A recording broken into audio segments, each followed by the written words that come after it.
Hello friends, स्वागत है आप सभी का आपके अपने यूट्यूब चैनल पर। आज की इस वीडियो में बात करने वाले हैं यूपी टेट 2021 जो 28 नवंबर में एग्ज़ाम होना था यूपी टेट का, और वो आउट हो गया, वो हो नहीं पाया। ये पेपर मिला है सोर्स के द्वारा हमें, और इसका जो एक पार्ट है पर्यावरण का वो हम सोल्व करा रहे हैं। ये जो पेपर हमने लिया है सोशल मीडिया के थ्रू लिया गया है दोस्तों, ठीक है। और जो आगे की जो डेट है वो भी अनाउंस नहीं हुई है, इसलिए इस पेपर में जो क्वेश्चन है, तो जहाँ तक है क्वेश्चन तो ये वाले नहीं रहेंगे, लेकिन जो पैटर्न है वो सेम ऐसा ही रहेगा, ठीक है। तो दोस्तों आइए वीडियो को हम इसको आगे बढ़ाते हैं। हम आपको दिखाना चाहते हैं ये भाग 5 है, और पर्यावरण इन्वायरमेंटल स्टडी का ये पेपर है फ्रेंड्स, ठीक है। ये रही 1 बाय 1 करके हम इसके जो 30 क्वेश्चन है वो आपके साथ डिस्कस करेंगे। तो फ्रेंड्स भाग 5 को हम सोल्व करते हैं। इसमें पर्यावरण में इसका जो पहला क्वेश्चन है 121 से शुरू होता है। ये निम्नलिखित राज्यों में से किस में दुधवा राष्ट्रीय उद्यान स्थित है? तो दोस्तों दुधवा राष्ट्रीय उद्यान आपको पता ही है, उत्तर प्रदेश में स्थित है। और उत्तर प्रदेश के भी लखीमपुर जो ज़िला है, उत्तर प्रदेश का सबसे बड़ा ज़िला है लखीमपुर। और क्षेत्रफल की दृष्टि से बात करें तो सबसे बड़ा ज़िला है। और अगर बात करें क्षेत्रफल की दृष्टि से दूसरा कि छोटा ज़िला कौन सा है, क्वेश्चन इस तरह का आने लगेगा, तो सबसे छोटा ज़िला उत्तर प्रदेश का जो है हापुड़ है फ्रेंड्स, याद रखिएगा। हापुड़ सबसे छोटा ज़िला है क्षेत्रफल की दृष्टि से। लखीमपुर खीरी सबसे बड़ा ज़िला है क्षेत्रफल की दृष्टि से, और उसमें से क्वेश्चन आया हुआ है कि दुधवा राष्ट्रीय उद्यान कहाँ स्थित है, तो लखीमपुर खीरी उत्तर प्रदेश में स्थित है। आगे चलते हैं, नेक्स्ट क्वेश्चन है मैटूर बांध का निर्माण किस नदी पर हुआ है? तो दोस्तों जो मैटूर बांध का निर्माण हुआ है वो कावेरी नदी पर हुआ है। कहाँ पर हुआ है फ्रेंड्स? कावेरी नदी पर मैटूर बांध का निर्माण हुआ है। नेक्स्ट प्रश्न है क्वेश्चन नंबर 1 2 3। हाँ जी, तो 123वां है ग्रेट डिवाइडिंग रेंज निम्नलिखित में कहाँ स्थित है? तो ग्रेट डिवाइडिंग रेंज जो स्थित है वो ऑस्ट्रेलिया में स्थित है। नेक्स्ट क्वेश्चन की ओर आगे बढ़ चलते हैं। दक्षिण पूर्वी यूरोप के शीतोष्ण कटिबंध घास के मैदान को क्या कहा जाता है? तो दोस्तों दक्षिण पूर्वी यूरोप के जो घास के मैदान हैं शीतोष्ण कटिबंध, वो पूछा गया है इसमें, और उनको कहा जाता है स्टेपिस। क्या कहते हैं दोस्तों? स्टेपिस। स्टेपिस कहा जाता है घास के मैदानों को जो यूरोप के दक्षिण और पूर्व में स्थित हैं। नेक्स्ट प्रश्न की बात कर लेते हैं। क्वेश्चन नंबर 125 है दक्षिण अमेरिका की सबसे ऊंची चोटी निम्न में से कौन सी है? तो दक्षिण अमेरिका की सबसे ऊंची चोटी कहा गया है क्योंकि दक्षिण अमेरिका महाद्वीप है। क्वेश्चन ऐसे भी पूछ सकते हैं, महाद्वीप नहीं लगाया इन्होंने। तो दक्षिण अमेरिका की सबसे ऊंची चोटी है माउंट एटवागुना। कौन सी है फ्रेंड्स? Mount aqua कांगुआ। कौन सी है? माउंट एटवा कांगुआ सबसे ऊंची चोटी है, ठीक है दोस्तों। आगे चलते हैं। 126वां क्वेश्चन है निम्नलिखित में से किस में क्लोरोफिल पाया जाता है? तो जो क्लोरोफिल पाया जाता है वो पाया जाता है यूग्लिना में। किस में पाया जाता है? यूग्लिना में क्लोरोफिल पाया जाता है। नेक्स्ट क्वेश्चन है क्वेश्चन नंबर 127वां क्वेश्चन है उत्तर प्रदेश का राष्ट्रीय पक्षी है। बहुत ईजी सा क्वेश्चन है दोस्तों ये तो उत्तर प्रदेश का जो राष्ट्रीय पक्षी है वो सारस। क्या है? सारस। जैसे क्रोच भी बोलते हैं, क्रेन भी बोलते हैं, क्रोच भी बोलते हैं कुछ है, तो यही है, ठीक है दोस्तों। गो बैक मेथड से आप लगाएंगे तो भी सही हो जाता है ये, ठीक है। निम्नलिखित में से कौन सा हार्मोन्स रक्त में कैल्शियम के स्तर को नियंत्रित करता है दोस्तों? तो जो खून में जो है ऐसा कौन सा हार्मोन्स है जो कैल्शियम के स्तर को जो है कंट्रोल करता है? तो वह पैराथार्मोन। कौन सा है दोस्तों? पैराथार्मोन्स इसको कंट्रोल करता है, ठीक है, ब्लड को, मतलब रक्त में जो कैल्शियम होता है उसको। आगे चलते हैं। क्वेश्चन नंबर 129 जो है ओजोन परत की मोटाई मापी जाती है। तो दोस्तों ओजोन जो परत है उसकी जो मोटाई नापी जाती है वो नापी जाती है डॉब्सन यूनिट से। किससे? डॉब्सन यूनिट इसका मात्रक होता है, तो डॉब्सन यूनिट से ही इसको नापा जाता है दोस्तों ओजोन परत से संबंधित अगर क्वेश्चन पूछा जाए तो। नेक्स्ट क्वेश्चन है 130 नाइट्रोजन स्थिरता करने वाले जीवाणु जड़ों में उपस्थित होते हैं। तो किसकी जड़ों में उपस्थित होते हैं दोस्तों? दालों की जड़ों में उपस्थित होते हैं।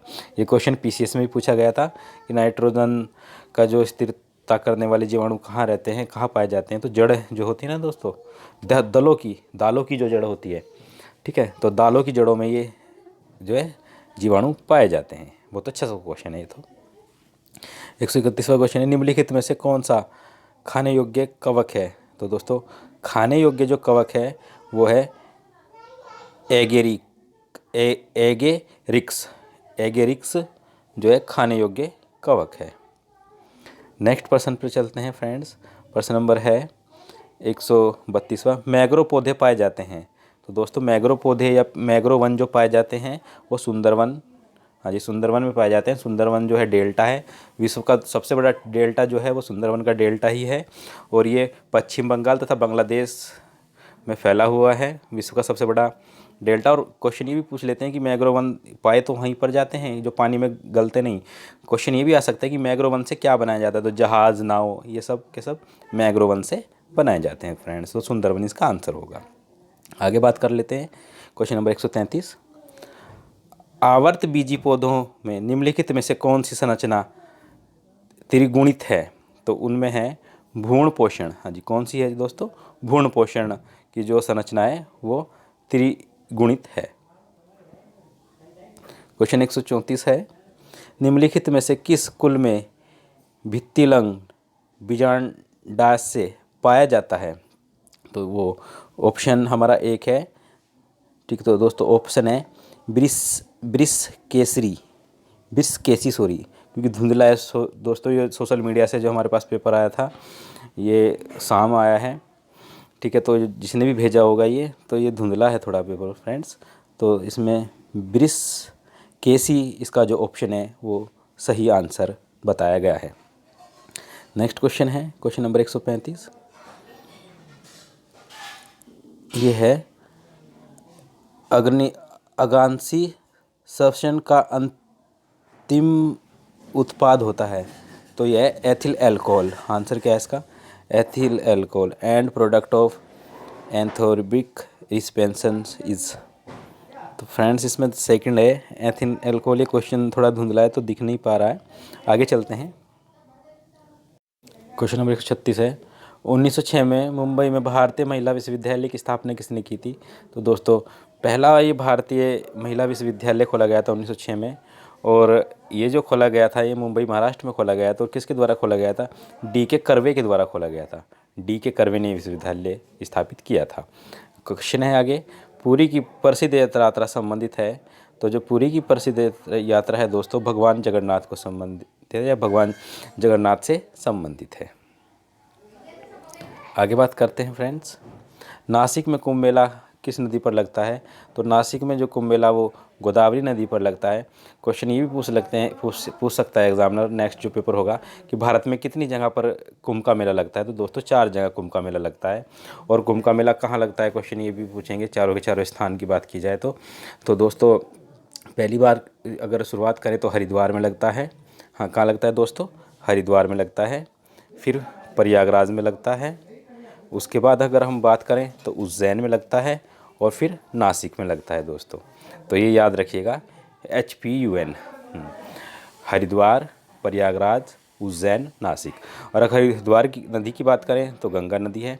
प्रयागराज की बात करें तो गंगा, यमुना और सरस्वती तीनों नदी का संगम है, वहाँ पर है। उज्जैन जो है, उज्जैन में जो जिस नदी के किनारे लगता है ये शिप्रा नदी है फ्रेंड्स। और ये आपके लिए हो गया नासिक, गोदावरी नदी के किनारे ये जो है नासिक में कुंभ का मेला लगता है। नेक्स्ट है संध्या क्या था? हाँ जी, संध्या क्या था? तो संध्या एक अखबार था। क्या था दोस्तों? एक अखबार था संध्या। क्वेश्चन नंबर 140, उत्तर प्रदेश राज्य विधान परिषद में कुल कितने सदस्य संख्या है? तो जो कुल सदस्य संख्या है वो 100 है। हाँ, कितनी है दोस्तों? 100 की सदस्य संख्या है। और जो 80 दिया गया है, ये 80 की बात करें तो ये विधान और लोकसभा की है जी, हाँ, MP की मेंबर ऑफ पार्लियामेंट जो हैं उनकी संख्या है 80, ठीक है दोस्तों, ये पूछ सकते हैं कि विधानसभा में कितने हैं, तो 404 संख्या है विधानसभा की। और ये भी पूछ सकते हैं कि राज्यसभा की कितने सीटें हैं उत्तर प्रदेश में, तो उत्तर प्रदेश में जो राज्यसभा की सीटें हैं वो 30 सीटें हैं। तो दोस्तों हमने सभी कुछ आपको इस क्वेश्चन के अंदर ही बता दिया है। आगे बात कर लेते हैं। नेक्स्ट प्रश्न है हमारा, भारतीय ध्वज संहिता कब से प्रभावी हुई। तो दोस्तों भारतीय ध्वज संहिता जो प्रभावी हुई थी वो हुई थी 26 जनवरी 2002 से। हाँ जी, कब से प्रभावी हुई थी, 26 जनवरी 2002 से। क्वेश्चन ये पूछ लेंगे कि भारतीय ध्वज संहिता क्या थी। तो फ्रेंड्स इसमें प्रत्येक नागरिक अपनी छत पर, अपने ऑफिस में, अपने विद्यालय में तो खैर झंडा फहराते हैं, अपनी कार पर, अपने वाहन पर झंडा सम्मान देते हुए झंडे को फहरा सकता है दोस्तों। तो भारतीय ध्वज संहिता इससे रिलेटेड थी और ये 26 जनवरी 2002 से लागू हुई थी। आगे बात कर लेते हैं, जन गण मन के हिंदी संस्करण को संविधान सभा ने भारतीय राष्ट्रगान के रूप में कब अपनाया। तो दोस्तों जन गण मन को जो अपनाया गया था वो 24 जनवरी 1950 को अपनाया गया था। और आपको बता दें ये चौथी संविधान सभा की और अंतिम बैठक थी और इसी दौरान राष्ट्रीय गीत को अपनाया गया था, राष्ट्रीय गान को अपनाया गया था। ठीक है फ्रेंड्स, और जो राष्ट्रपति चुने गए थे पहले हमारे डॉक्टर राजेंद्र प्रसाद, और इसी बैठक में निर्णय लिया गया था कि हमारे राष्ट्रपति डॉक्टर राजेंद्र प्रसाद होंगे। ठीक है फ्रेंड्स, आगे बात कर लेते हैं। नेक्स्ट क्वेश्चन है हमारा, नेक्स्ट क्वेश्चन की बात करें 143वां क्वेश्चन है, 17वीं लोकसभा के लोकसभा अध्यक्ष का नाम क्या है।